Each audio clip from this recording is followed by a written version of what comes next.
Hello friends, कैसे हैं आप। मैं निर्मला शर्मा, स्वागत है आप सब लोगों का। फ्रेंड्स, जैसा कि आप सब जानते हैं, हम कक्षा 6 का इतिहास के अंतर्गत जितने भी टॉपिक हैं उनको नोट्स के रूप में शॉर्ट रिवीजन के रूप में पढ़ रहे हैं। तो देखिए, आज है हमारा चैप्टर 19वां चैप्टर है मौर्य एवं गुप्तकालीन भारत। देखिए, वैसे तो हम पढ़े तो मौर्य काल और गुप्त काल बहुत हैं, लेकिन हम जो 6th क्लास में दिया गया है वही पढ़ रहे हैं। तो चलिए शुरू करते हैं। मौर्य काल 4वीं शताब्दी ईसा पूर्व से 2री शताब्दी ईसा पूर्व। मौर्य काल का समय क्या है?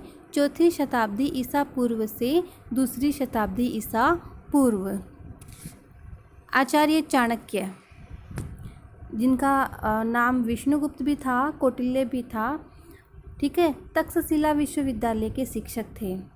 पुस्तक थी इनकी अर्थशास्त्र। मौर्यकालीन साम्राज्य की राज व्यवस्था एवं शासन प्रणाली की जानकारी मिलती है।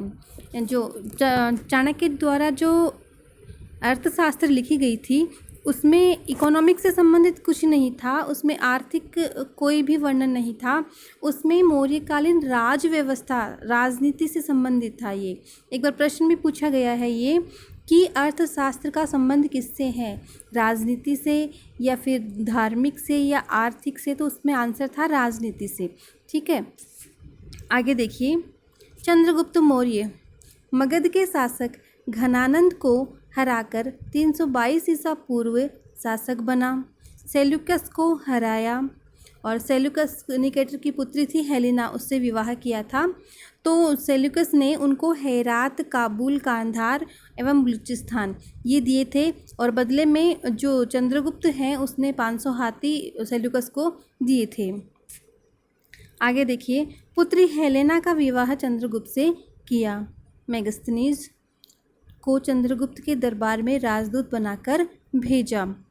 मेगस्थनीज जो था वो सेल्यूकस का राजदूत था, तो उसको चंद्रगुप्त के दरबार में भेजा था, और मेगस्थनीज ने क्या लिखी थी? इंडिका लिखी थी। आगे देखिए। चंद्रगुप्त मौर्य ने अपने अंतिम दिनों में जैन धर्म ग्रहण कर लिया, और गुरु भद्रबाहु थे उन्होंने भद्रबाहु से जैन धर्म की शिक्षा दीक्षा ली थी, और अंत में संथारा विधि से उन्होंने अपने प्राण त्याग दिए थे। तो चंद्रगुप्त ने तो जैन धर्म स्वीकार किया था, ठीक है ना, और अशोक ने बौद्ध धर्म किया था। आगे है बिंदुसार।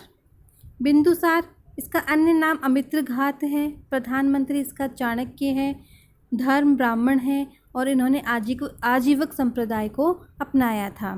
ठीक है, इसके पश्चात हम पढ़ते हैं अशोक। फ्रेंड्स, ये जो टॉपिक है ये 10th क्लास में हम डिटेल से पढ़ेंगे, उसमें हर एक लाइन में फैक्ट है। अशोक के अभिलेखों में नाम देवनाम प्रियदर्शी, राजा एवं अशोक मिलता है। ठीक है, और गुर्जरा और मास्की अभिलेख में अशोक का नाम अशोक मिलता है। ठीक है, आगे देखिए। 269 ईसा पूर्व में शासक बना। ठीक है, 30 वर्ष शासन किया।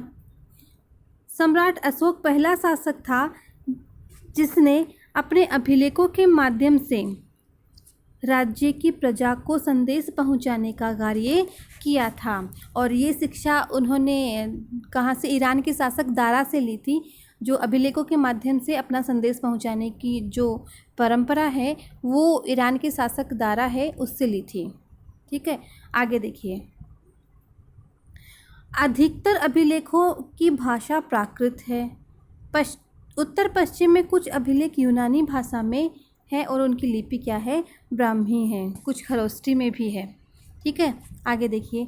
अन्य लिपियों में भी कुछ अभिलेख सम्राट अशोक ने प्रजा को शिक्षा देना अपना कर्तव्य समझा। इसी कार्य के लिए अशोक ने धम्म महामात्यों की नियुक्ति की थी। किस लिए की थी अशोक ने धम्म महामात्यों की नियुक्ति? उसने जो धर्म का प्रचार प्रसार करना है, इसके लिए उन्होंने धम्म महामात्यों की नियुक्ति की थी, जो लोगों को शिक्षा देते थे। किस चीज़ की शिक्षा देते थे? धर्म की शिक्षा देते थे। सम्राट अशोक द्वारा प्रचलित इस नीतिगत शिक्षा को अशोक का धम्म कहा जाता है।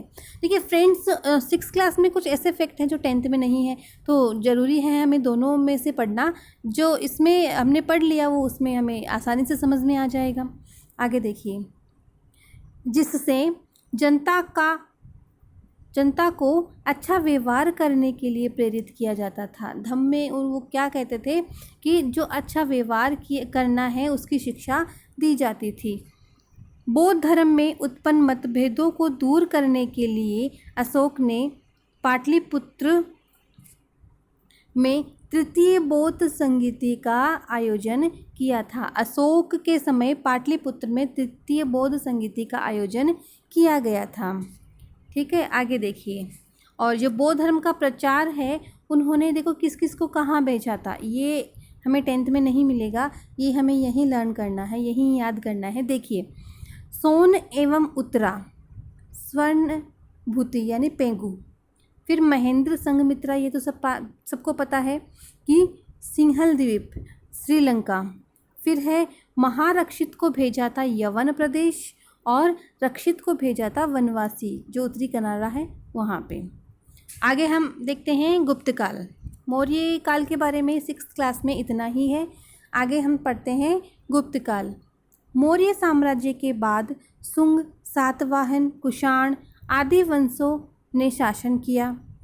ठीक है, फिर है कुषाणों का सर्वाधिक प्रसिद्ध शक्तिशाली शासक था कनिष्क, जिसने सोने के सिक्के चलाए थे। ठीक है, 4वीं शताब्दी में गुप्त राजवंश ने भारत की सत्ता संभाली थी।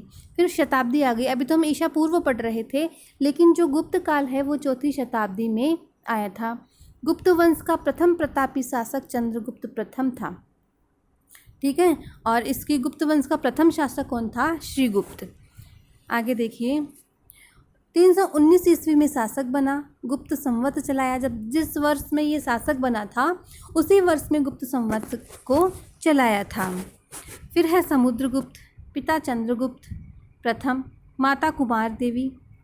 और समुद्रगुप्त ने भारत के विशाल भूभाग को जीतकर अश्वमेध यज्ञ किया है ना, और उसकी स्मृति में अश्व के चित्र अंकित सोने के सिक्के चलाए थे।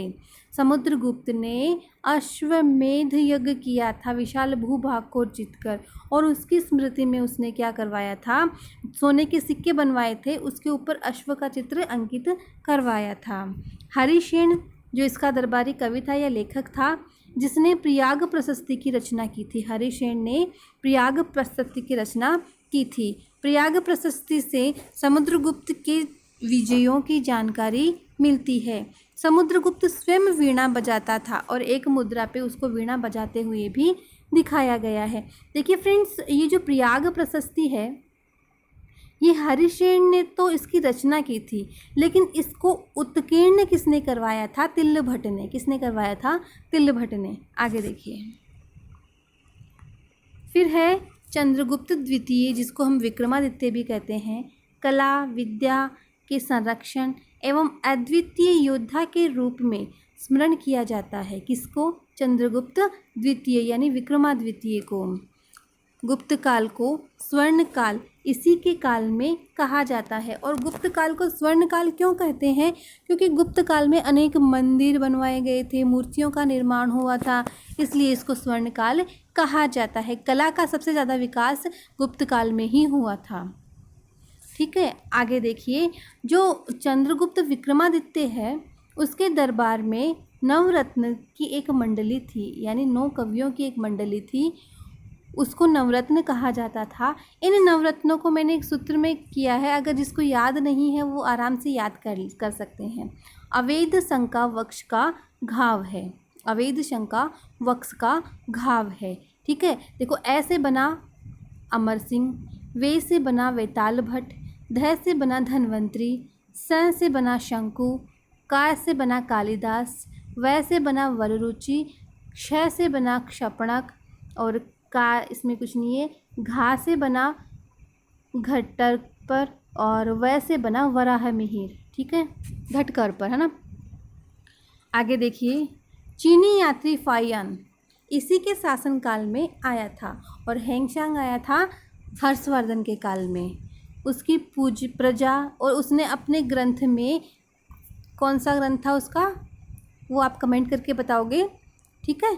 अपने ग्रंथ में उसने क्या लिखा, उसकी प्रजा सुखी है, राजा न तो शारीरिक दंड देता है और ना ही प्राण दंड, चांडालों के अलावा कोई भी मांस या मदिरा का सेवन नहीं करता है, लोग घरों में ताले नहीं लगाते हैं। फ्रेंड्स, जब रीट स्टार्टिंग में लगी थी 2011 में, तो ये प्रश्न आया था लोग घरों में ताले नहीं लगाते हैं, ये किसके लिए कहा गया है, किसके शासनकाल की बात है, तो इसका आंसर था चंद्रगुप्त विक्रमादित्य। गुप्त काल में सोने के सिक्के प्रचलन में थे। सो फ्रेंड्स, ये आज हमारा चैप्टर पूरा हुआ। अगर आपको वीडियो पसंद आया तो लाइक, शेयर और कमेंट ज़रूर करिएगा। धन्यवाद।